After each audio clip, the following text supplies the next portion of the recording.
All right. Good morning, everyone.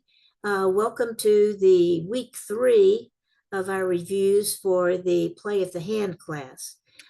This week, the primary topic was finesses, except that we spent some time going back over play and promotion also. A reminder for everybody that we will not meet next week on May 2nd because there's an activity, a big tournament going on at the Bridge Center. But we will meet again there on Saturday, May the 9th. That'll be our next meeting. One of the things that we did this week was to give you some information, some more information on probabilities.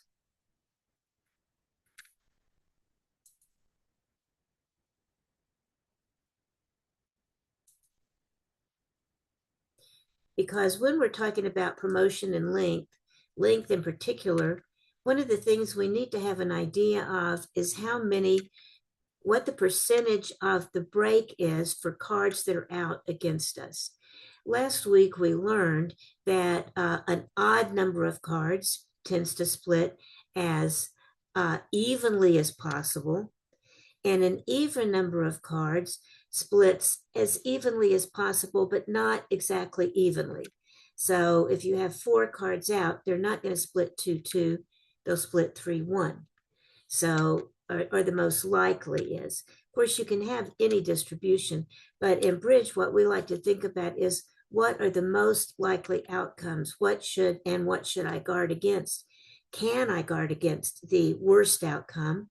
Or should I just assume or hope that I'm going to have the best outcome because I will 70, 80% of the time, whatever it is. The long one that I gave you last time covered a lot of different statistics, and it covered this information, but there was just one little piece of it. This kind of brings it, I think, a little bit clearer as an easy way to see it. And the ones you really need to think about the most are when 4 cards are out and when 5 cards are out against you, because these are the things that happen most often when we're trying to figure out the odds. If you have 3 cards out against you, if you have 3 cards out against you, well, that's not many, and 2 is even less, so you don't have to worry about that too much.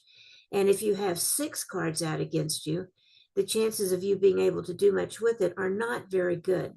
Although, look, even with 6 cards out against you, the chances of it splitting either 4-2 or 3-3 is 85%. 85%. So the percentages are with you.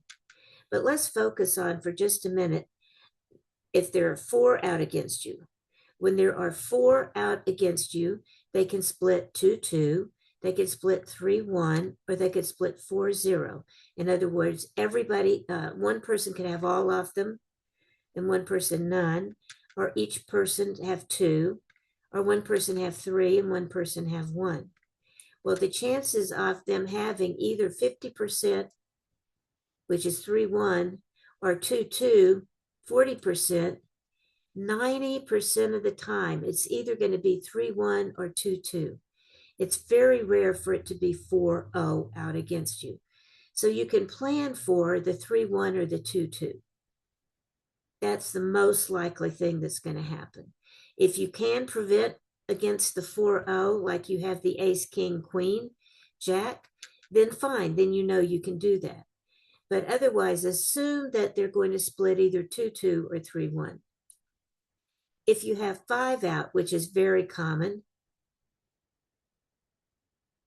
the most likely split is 3-2, and that is 70% of the time. 70% of the time, you're going to have a 3-2 split. That's the closest to even that 5 cards out can split. 70% of the time. Another nearly 30% of the time, it's going to be 4-1, a 4-1 split. Very rarely, it's going to be 5-0, a 5-0 split.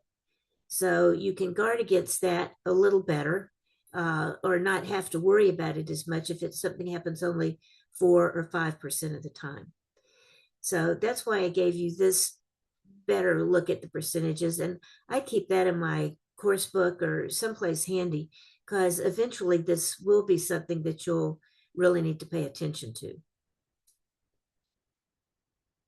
Okay, so let's go back and think about what we are doing overall when we're talking about our entire class of play of the hand is basically looking at making a plan, the ABCs of making a plan. And again, as I mentioned earlier, the book talks about, instead of the ABCs, they talk about the PLAN, the plan, but it's the same thing as what you're doing here. I just like the ABCs. Okay, so A is assess the situation. What is our goal? Our contract is 4 hearts, so our goal is to get 10 tricks.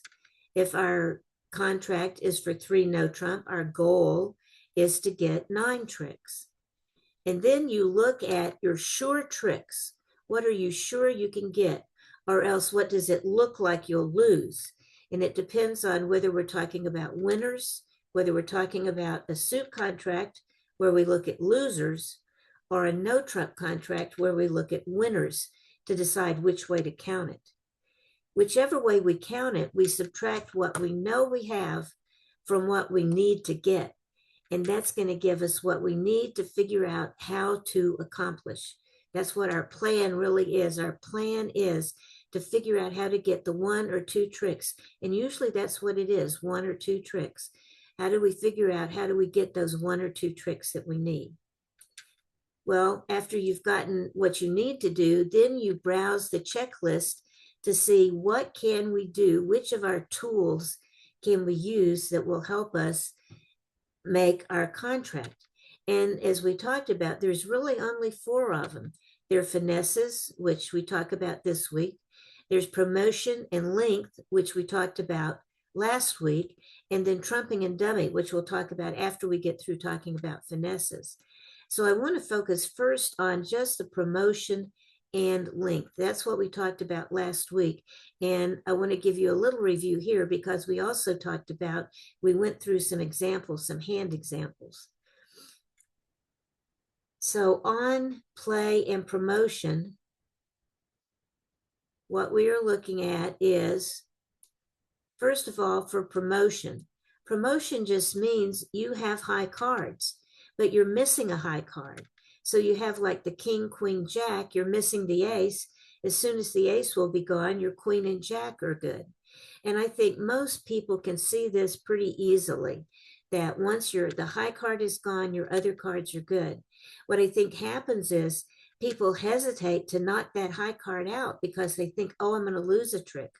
But you're going to have to lose that trick anyway.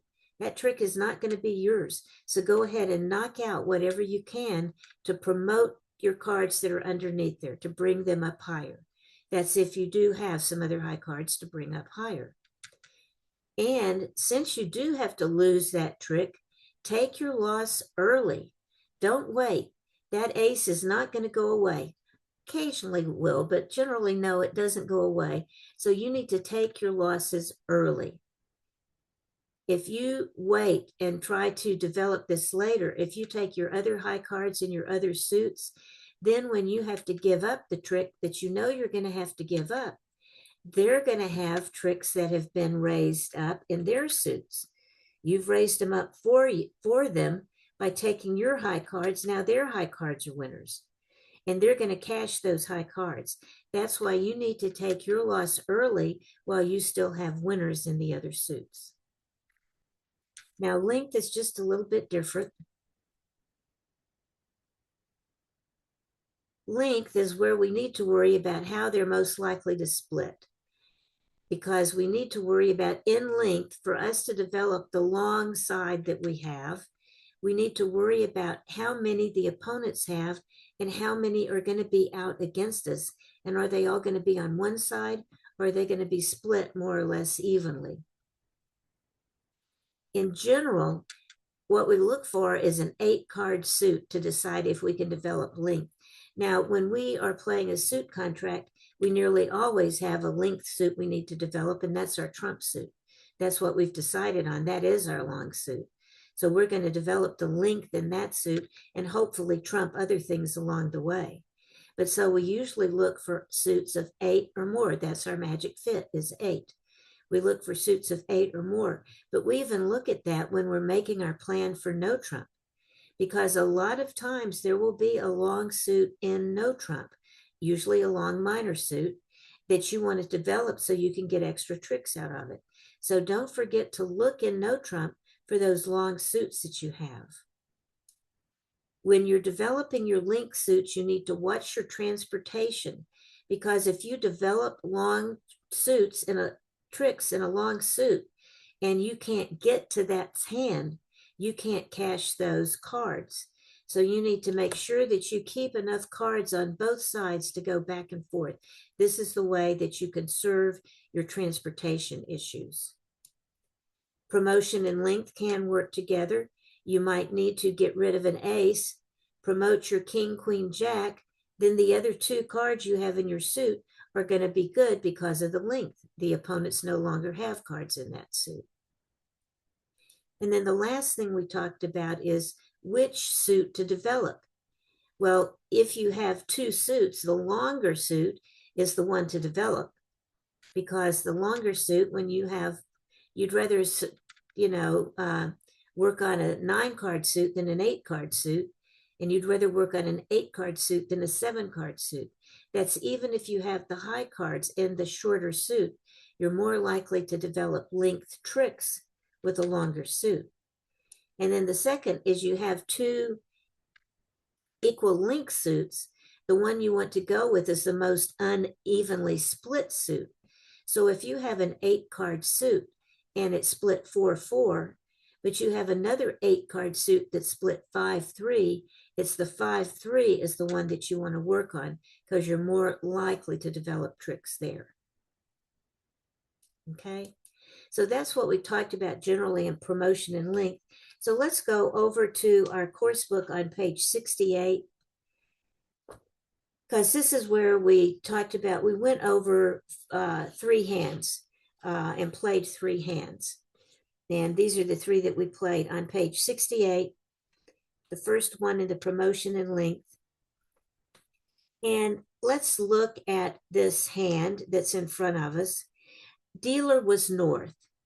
So if we look at the north hand, north has about 13 high card points, and that's a balanced suit, pretty balanced, but he does not have enough to bid 1 no trump. Remember, you need to have 15 to 17 to bid 1 no trump. When you can't bid 1 no trump, you look to see if you have a 5-card major. He doesn't. So then his next choice is to bid his longer minor suit. Well, he doesn't have a longer minor suit here. He's got an equal length minor suit. With equal length minor suits, 4-4, you bid the diamonds, 3-3, you bid the clubs. So this is an example of where you do your longer minor, but since it's equal lengths, you bid 1 diamond because it's 4-4. So they open 1 diamond, east passes. South has 8 high card points, and South's priority is to bid a 4-card major if they have it. They're the responder, and they're supposed to try to find a major suit fit if partner did not bid a major suit. Well, they do have 4 cards in heart, so they're going to bid 1 heart. West passes. Then when it comes back to north, north only has 2 hearts. So north isn't going to support hearts. North can't bid spades on their own. And they really can't bid diamonds again because they already said they had 4 diamonds. There's no point in bidding diamonds again. So that leaves 1 no trump to bid. Otherwise, they'd have to bid 2 clubs. They'd have to go up a level. And they can. It's not a prohibition for the opener like it is for the responder to go up a level. But there's no point in doing it because we already said this was a balanced hand.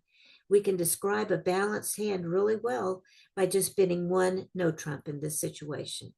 1 no trump, which says, partner, I have a minimum hand and I don't have anything else to bid. I don't want to rebid my diamonds. I can't support your hearts. I can't bid spades. I'm just bidding 1 no trump. Then it goes back to South. Well, South only had 8 points to start with, so South has nothing else to say. South just passes because they were a minimum responding hand. So the contract here is one no trump. So when we look at making our plan, the opening lead is the Queen of Spades. The dummy is going to be the South hand, and the North hand is going to be the declare. As soon as the Queen of Spades is put down on the board and declarer, North, sees the dummy hand, North starts making a plan. So let's pretend that we're North and look back and forth and try to make this plan. If we look at spades, and we're going to look at winners here, right? Not losers, because we're playing one no trump. We look at winners for a no trump suit. So when we look at sure tricks, we have 2 in spades. We have none in hearts. We have 1 in diamonds and 1 in clubs. So that's only 4 sure tricks that we have. But let's go back to those hearts. As soon as we knock out the ace of hearts, our king, queen, jack are going to be promoted. So we should be able to take 3 tricks in this suit, no matter what. We need to worry about, well, is there a problem I have here? Do I need to worry about missing anything? Well, you only have 1 stopper in clubs and diamonds. So you definitely cannot get rid of those before you knock out the ace of spades, hearts, because when they take their ace of hearts, they're probably going to lead back spades, which is not bad for you because you have the ace and the king of spades. But it's better for you to get rid of the ace of hearts first, because if they lead clubs or diamonds, you only have 1 time to stop that suit, to keep them from taking other tricks in that suit. So they lead the queen of spades. And then you also need to think back and forth about, well, where are these tricks that I need to have? They are in the dummy hand, because that's where the long hearts are. So you need to make sure you have an entry to your hearts in the dummy hand. So because of that, I would win the ace of spades first. I could take that first trick, the queen of spades, with either the ace or the king. But it's probably a better idea to take it with the ace, because you want to keep your king handy over there, just in case you need to get back over there and have a problem getting over there. And that's the only way you could do it. So you take your ace of spades, then the next thing you're going to do is try to knock out the ace of hearts. That's your first order of business, is to get rid of the ace of hearts. And the way we do that is, the first thing we do is play the jack of hearts. And this follows our rule of playing the high card from the short side first. When cards are divided unevenly, that's what we want to do, is play the high card from the short side first, so that we don't get stuck on the short side. So we are now over, we won with the ace of spades. So we're in that hand. So we'll just lead the jack of hearts. And then we'll play low from our hand. And the opponents will probably not cash the ace of hearts at that time. They won't cash it. So then you'll win, your jack of hearts will win. So that's 1 trick in that suit. Remember, we need 3. So that's 1 trick we've won, is the jack of hearts. Then we'll lead a low card back to the king, queen, 10 is now in our hand. So we'll lead a low card back to and play the 10. And he's probably not going to play the ace now. But our 10 will win. So that's 2 tricks that we've won in that suit.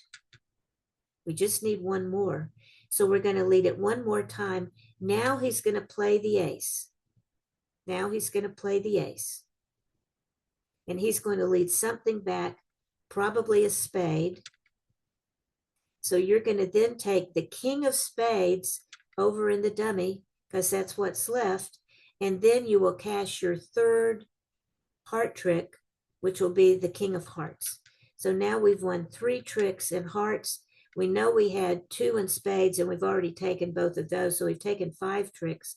We still have the ace of diamonds and the ace of clubs left to take. Does anybody have questions on that? Jamie, you and Richard both played these yesterday. Okay, let's look at the next one then. This is on page 68. And that was called promotion. We were promoting the king, queen, jack, and 10 by making them play their ace. And just as a general rule, when you're on defense, you don't, just like we don't want to cash our aces as the declarer, usually, just take them off the top. We don't want to do that. Neither do the defenders. The defenders want to make it difficult for you to get back and forth. So they're going to wait until the last minute to play the ace to hope that you won't have a way to get back. But you luckily had planned for a way to get back with the king of spades. So let's look at this particular one. Here, the dealer was East. East has 13 points. East does not have a 5-card major, so he's going to bid his longer minor. Another example, he doesn't have the longer minor, does he? He's got 2 equal length minors, but this time he's got 3-3 in the minors. When you have 3-3, you bid clubs. 4-4, you bid diamonds. 3-3, you bid clubs. So this is a 1 club opening hand. He will open 1 club. But again, it's a balanced hand. He has a balanced hand. South passes. And then West has 13 high card points plus 1 for length. As soon as East opens the bidding, West knows that they belong in game because an opening hand opposite an opening hand is a game bid. So he knows they want to bid game. So he's starting to think 3 no trump, 4 hearts, 4 spades. Where are we going to be? I know we need to be at game, but where is it? So, but he just starts out bidding his long major suit because his priority is going to be to find a game in the major suit and to fall back to no trump if he has to. So he's going to bid 1 heart. West passes, and notice he doesn't jump, he doesn't do anything. He just makes a bid because his partner always has to respond. Remember that a new suit by responder, and that's who the West is because East was the opener. West is the responder. A new suit by responder is always forcing. So he bids 1 spade. His partner's going to have to say something. So North passes. And so East is happy with spades. And East has a minimum hand. So East is just going to raise his spades. He's just going to say, okay, partner, I agree with spades. So he'll bid 2 spades. That says 2 things. It says, I have spades and I have a minimum hand. Rebidding your suit, raising your partner's suit, or bidding the lowest no trump, all say, partner, I've got the minimum hand. I had the minimum hand to start with. So he's going to tell him that by bidding 2 spades. Then it goes back to West, and West goes, oh, okay, 4 spades. He knows, he who knows goes. Well, West is the one who knows that they belong in a game contract. And as soon as he finds out they have a spade fit, because both of them have bid it, then he just bids 4 spades. So this contract is going to be 4 spades. The opening, Sally, yes, I have a question on this. So when it comes back to East, why doesn't East, I know East bids 2 spades. Why yes. doesn't East jump to 3 spades? Because that would be showing he had extra points. That would be showing he had like 16 to 18. And Okay, he had yeah, a minimum hand to start. right. Okay, so He's kind of tempted because he does have good support for the spades, but still he wants to show partner he's got the little smallest hand he can have because he doesn't know that partner has 13 points. Partner at this point could have 6 points. and partner already knew East. West already knew East had 13 points Yes, because East open. Okay, East open. got it. East open, but East doesn't know how many West has. Right. Yeah. Okay. Okay. Thanks. So then the opening lead, we usually lead top of touching honors. So the opening lead by North, because East is going to be the declarer, I mean, the dummy. North is going to be on lead. So he's going to lead the King of Hearts. And then West looks at the dummy and starts to make a plan.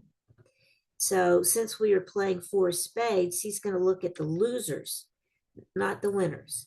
So looking at losers from the West hand's point of view, because that's the declarer, he's got no losers in spades. He's got all the tricks in spades. So no losers in spades. He's got two losers in hearts. And note that you do it from the point of view of the declarer, West. He's just got two cards in the heart suit. So after that, he should be able to trump. So he should just lose two hearts. So two heart losers. He's got one diamond loser because the ace of diamonds is out. So that's a loser. And then clubs, he has no losers because he has the ace, king, queen. So that means he's got two losers in hearts, one loser in diamonds. He can afford three losers, right? Because he's bid four hearts, four spades, so he can have three losers. Those are his three losers. He's got nothing to worry about as long as he puts his plan into effect, which is to draw trump and then knock out the ace of spades, ace of hearts. So the opponents have led the king of hearts. So they're going to win that trick. Oh, I'm sorry. He can't, he's got two losers in hearts no matter. I was thinking about the diamonds. He needs to get rid of the ace of diamonds. So the king of hearts is led. He's going to lose the king of hearts and he's going to lose the ace of hearts, or he may lose the queen of hearts, whichever, however they decide to play it, because the king of hearts, once the king of hearts goes around, North knows that his partner, or assumes that his partner has the ace of hearts because the ace of hearts didn't get played. There's a slight possibility that the ace of hearts got played on top of the king of hearts so that South could unblock, which is in the defense class later on. Or he just lets it ride. So he plays the king of hearts, that wins. Then maybe he leads a small one to the ace, and that wins. But the next card that they lead in hearts is going to lose because there are only two hearts in the West, in the West hand. So West is going to trump the third heart. Then our usual rule is that we draw trump as soon as possible. We follow that rule unless there's a reason not to. Well, we don't have any reason not to do that here. We need to do that before we try to knock out the ace of diamonds. So we go ahead and lead the ace of spades, and then we lead the king of spades, and they each follow. Notice that the split that was out against us was 2-2. That's very common. The most likely is 3-1, but right behind that is 2-2. So it's about 78% of the time it's going to be, 50% of the time it's going to be 2-3-1, and 40% of the time it's going to be 2-2. So either way you look at it, it's most likely it was going to be one of those two. So sure enough, it was 2-2. And now the next thing we do after we have run them out of their spades is we lead diamonds. And we keep leading diamonds until they play the ace of diamonds. And notice this, if they don't play the ace of diamonds on, no matter, you're going to have to lose the ace of diamonds. I was starting to say you'd be able to trump. I was looking at the wrong hand though. So yeah, you'll need to just knock out the ace of diamonds. Then you will have lost the ace of diamonds and the two hearts that you lost at the beginning. So that's 3. Then you'll have the rest of the tricks. All the rest of the spades are good. Your clubs are good. So, and you've lost the 2 hearts. Questions on that one? So on this one, the trick was to draw the trumps and then promote your diamonds by knocking out the ace of diamonds. Then the last hand that we went over was on page 70.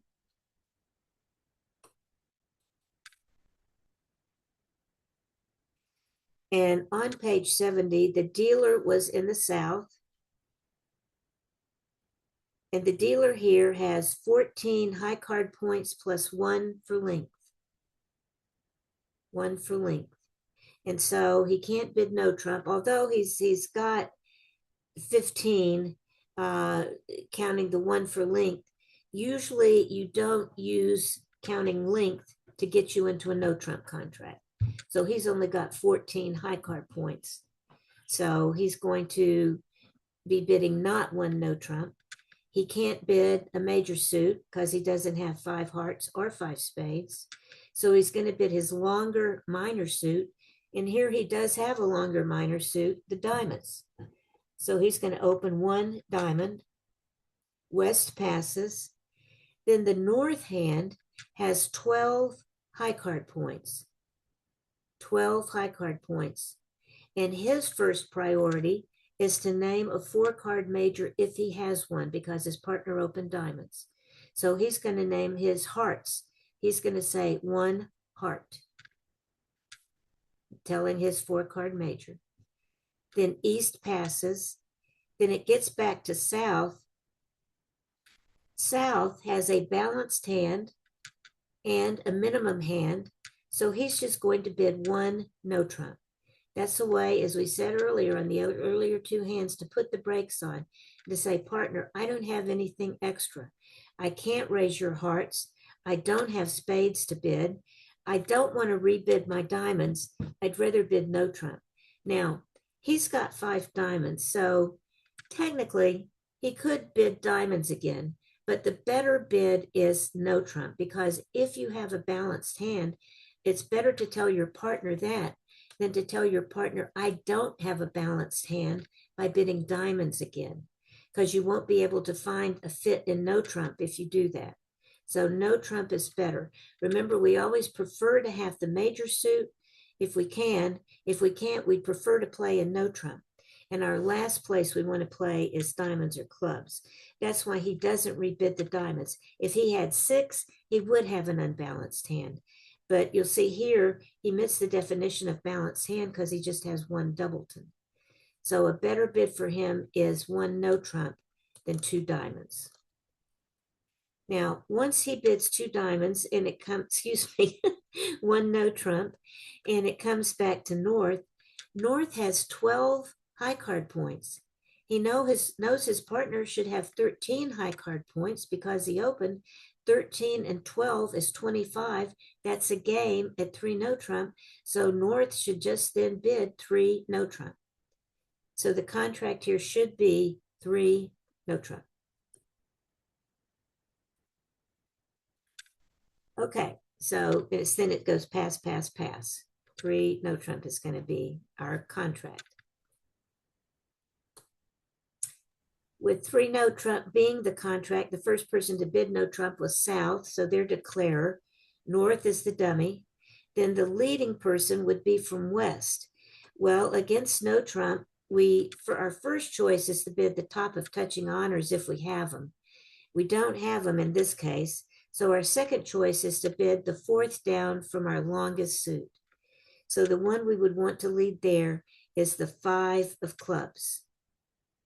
The 5 of clubs would be our lead. If you lead the 2 of clubs, that's not terrible. At least you're leading the clubs. That's the right thing. But just conventionally in bridge, and you'll find out why later this is true, we lead the 4th down of a long suit. When we lead a small card that way, our partner knows we have at least 3 above it, and we may have some below it.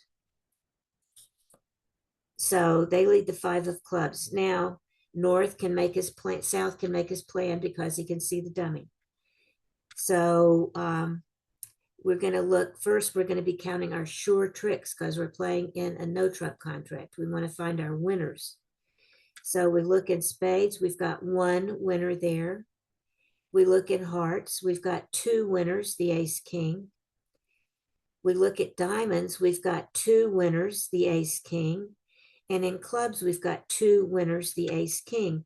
So that's two, two, two, and one. That's 7. We need 9 tricks. So we need to find 2 more tricks somewhere. Well, it's not going to be in clubs because we've only got 6 between us there. It's not going to be in hearts. We've only got 5. In diamonds, we have 8.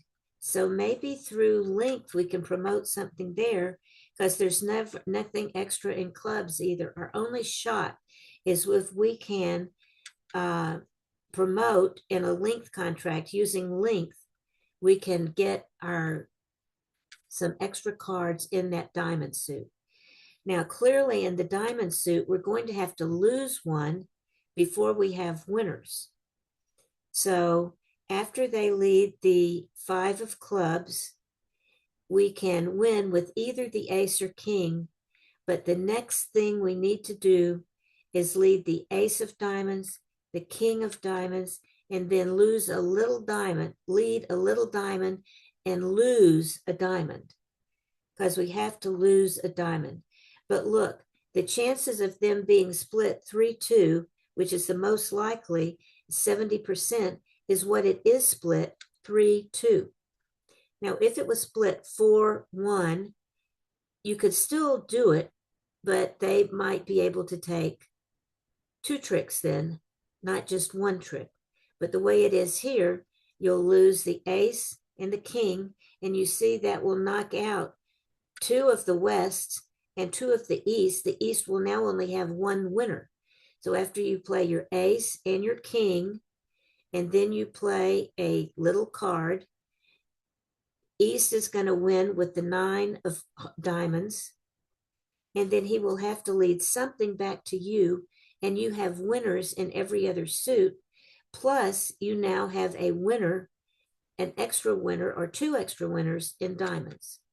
2 extra winners in diamonds because you played the ace and the king and you lost 1. That's 3. And you had 5 down in the south hand. So that gives you 2 more that have been promoted. So that means you make your contract of 9 tricks. Now, we went over these, talking about these today because this is a review session and we can't actually play the hands in Zoom. But I just want to remind everybody, those of you that are listening who were not in the class and are listening because you were out, you really need to play these hands because listening to me tell you the logic, listening to me say the logic of these hands does not help you play the hand. It helps you learn the logic of it, but you have to apply it yourself for this to start being useful to you. So I really, really encourage you to play these hands.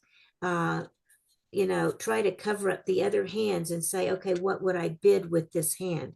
Don't look at the others. You'll think you're not looking at them, but if you don't cover everything else up, you're not really making an independent decision.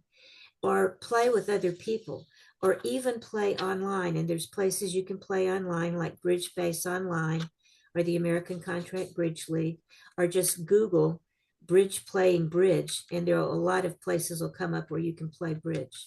So I would really, really suggest that you do that because some of you that are having problems getting into class, you're missing this opportunity to play the hands. So really want you to be able to do that. Sally, I have a question. Yes.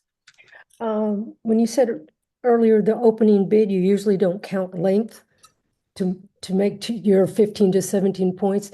Does that rule apply to any other situations, or is that just no trump? Just no trump. Okay. Just no trump. We really just look at high card points for no trump. All right. Thanks.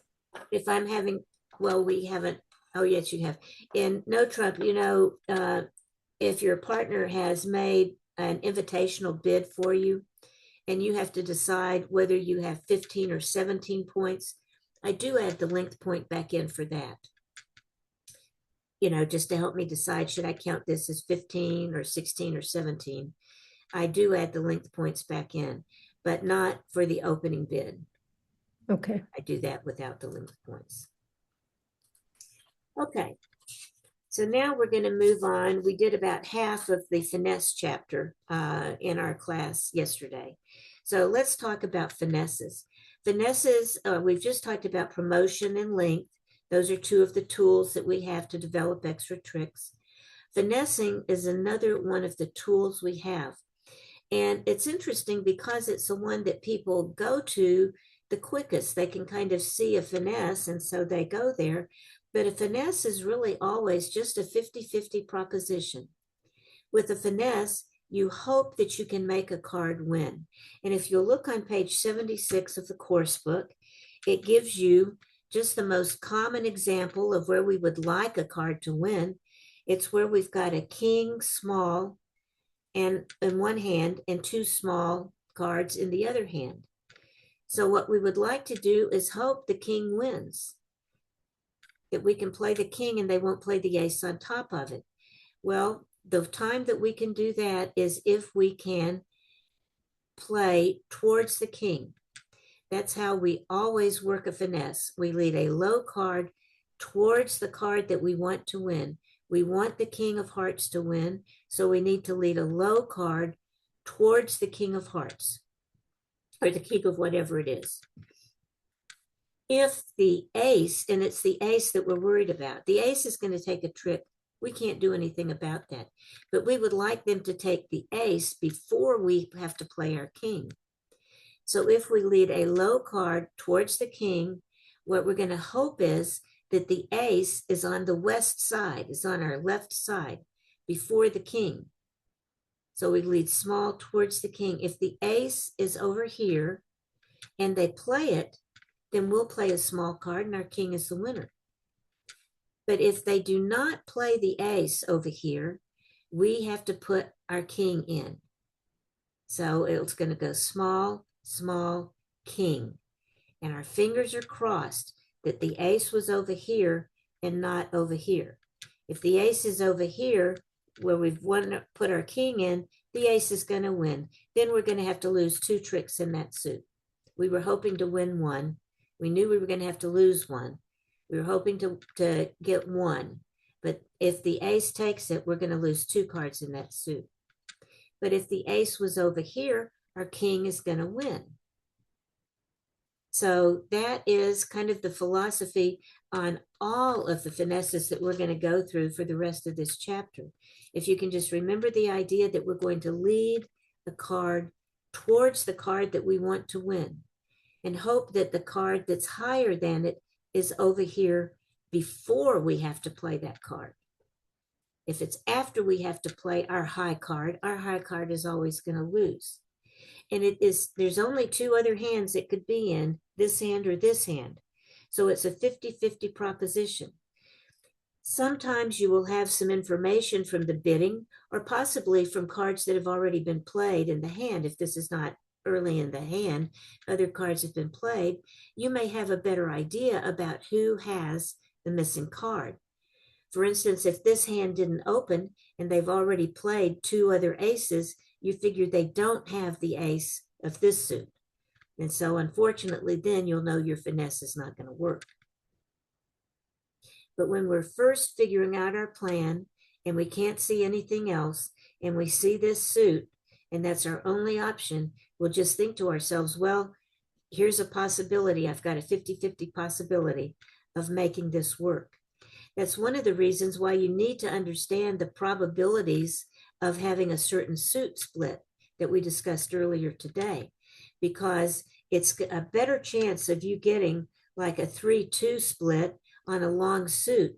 It's a 70% chance of a suit splitting 3-2 than it is of you making the finesse work. That's only 50-50. And so we try to go with the highest probability.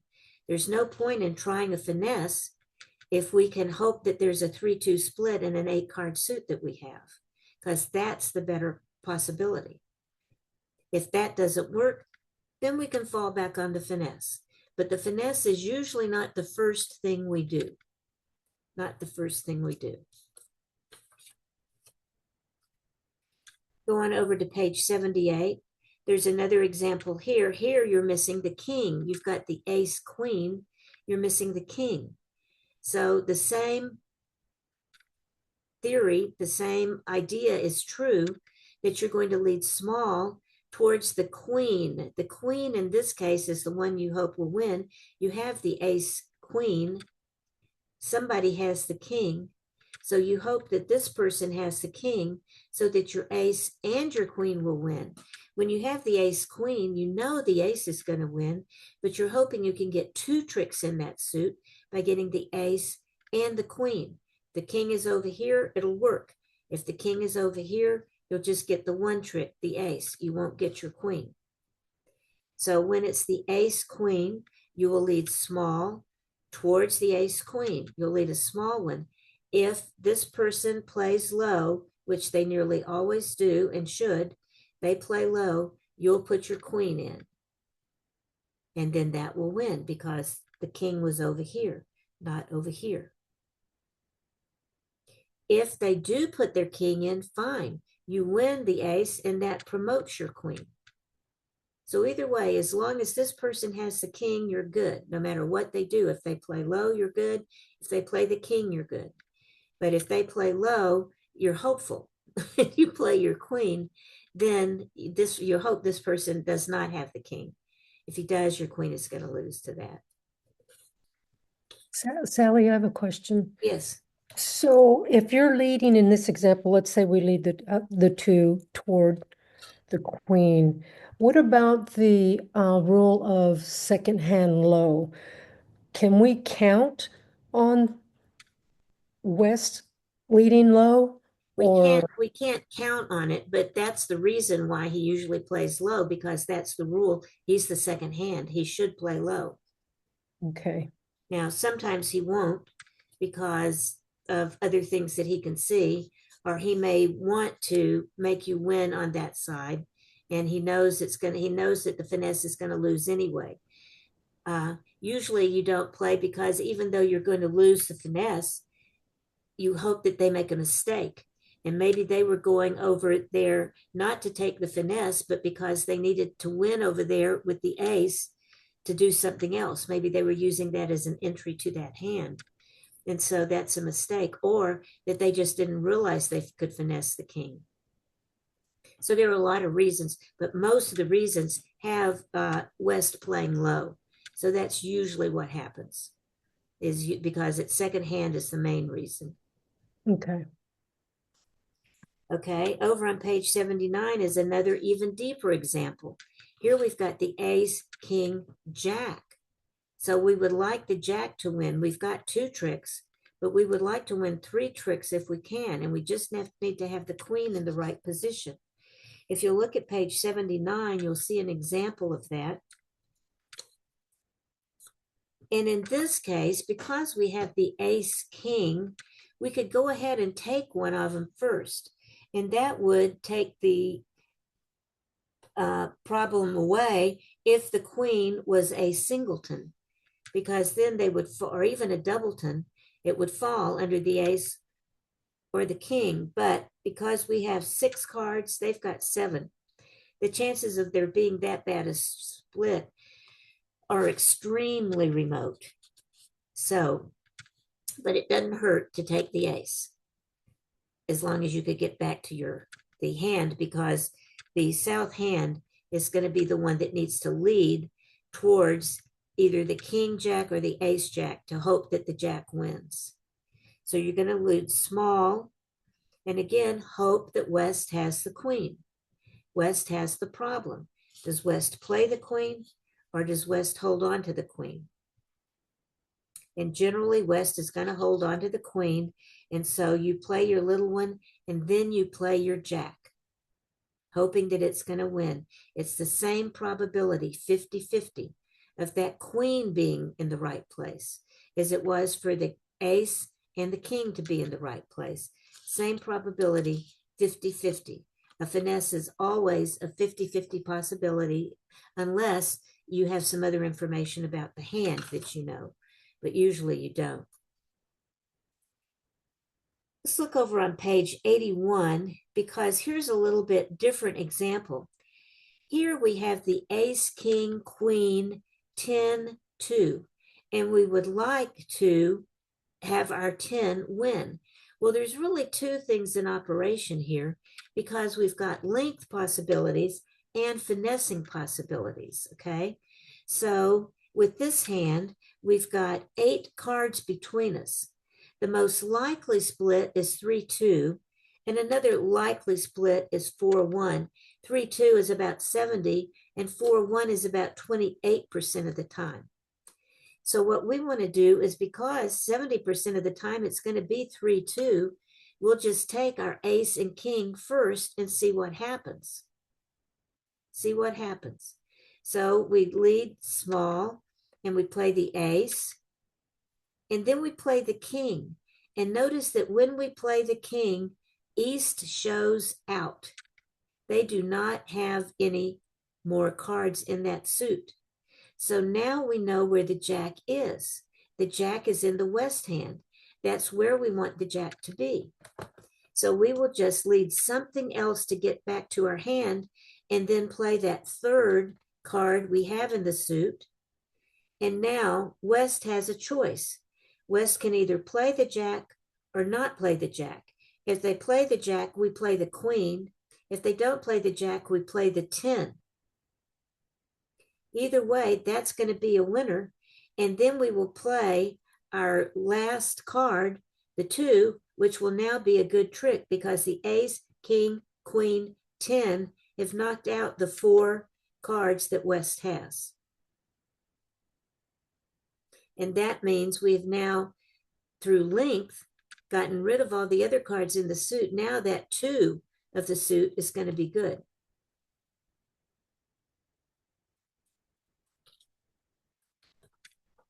Okay, there was an example hand here that we looked at. In this situation, the contract is 3, no trump, and the opening lead is the queen of diamonds. So the north hand is the dummy, the south hand is the declarer, and you need to look and see how many tricks do we need to take. 9. How many sure tricks do we have? Well, in spades, we've got 1 sure trick, the ace. In hearts, we've got 2, the ace and king. In diamonds, we've got 1, the ace of diamonds. And in clubs, we have 4 winners. 4 winners. So that's 1, 2, 3, 4, and 4 is 8. We're just missing 1 trick. We need to find 1 trick. Well, where can that come from? And you guys know we're on page 81, right? The bottom of page 81. Where can that come from? Well, it might come from a spade. We might be able to finesse the queen of spades. That's a possibility of our tools. And diamonds or hearts, it doesn't look like we have any other real chances because we've only got 6. There's no length to work with there. The same thing in diamonds. There's really no length to work with. We only have 6 cards in that suit. And then in clubs, we already have all the tricks in clubs. So our only possibility, the only thing we can do is to finesse for the king of spades, hope that we can get our queen to win. We want the king of spades to be, in that case, in the east hand, that before the queen has to be played. So the opening lead was the queen of diamonds. And to do that, we're going to have to make sure that we can get into the north hand because we have to lead a card from the north hand to make that queen good. Because we have to lead towards the one we want to win if it's going to win. So they have led the queen of diamonds. You would not take that ace the first time. You would wait because you're going to have to, there's a good possibility you're going to have to lose something. So don't lose it any earlier than you have to. But on the second trick, you are going to have to play the ace of diamonds. And then you have to go over to the north hand to make that finesse. And notice that you really don't have a problem because you have the ace and king of clubs. So you lead a small club over to the ace, and now you lead a small spade. The general rule is that the second hand plays low. So the East is going to play low, and you're just going to be keeping your fingers crossed, hoping that East had the king. So East plays low, and you play the queen. You still got your fingers crossed, waiting to see what West is going to play. West is going to play a little spade. Your queen is going to win because East had the king of spades. So now your queen of spades is won, and that's all you needed. You needed one more trick. You got it. So now you just cash the ace of spades, the ace and king of hearts, the rest of your clubs. And that will be your 9 tricks. All right, guys, that's what we covered as our review of promotion and length and our beginning of the coverage of finesses. At our class next week, we're going to complete the finesse chapter. We're going to play some hands, and we'll probably get started on the trumping in dummy, the use of the trumps, that chapter, which is chapter 4. We'll probably start on next time, but we'll be spending definitely more time on finesses and on playing the hand. Remember, though, that we're not meeting next week. We're meeting again on May the 9th. The Bridge Center will be open next weekend. You're welcome to go play in a game there if you'd like, but it's closed for us because they'll be using the room that we usually use. All right, guys, that's it for today. Thanks for attending, and we will Thank you, see you. Sally. We'll see you in a couple of weeks.